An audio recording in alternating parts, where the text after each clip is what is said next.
He got into a what? Don't worry, I'ma deal with him. Son? Yes, Mommy? So you out here fighting in school now, huh? I'ma let your father deal with you. Honey? What's going on here? Your son thinks it's cool to be fighting in school. You fighting in school? Yeah. Did you win?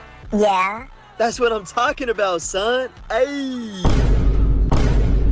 You're not mad? Does it look like I'm mad? My son won the fight. My son won the fight. I did win the fight. I did win the fight. I want a divorce. I want a divorce. Oh, great heavens!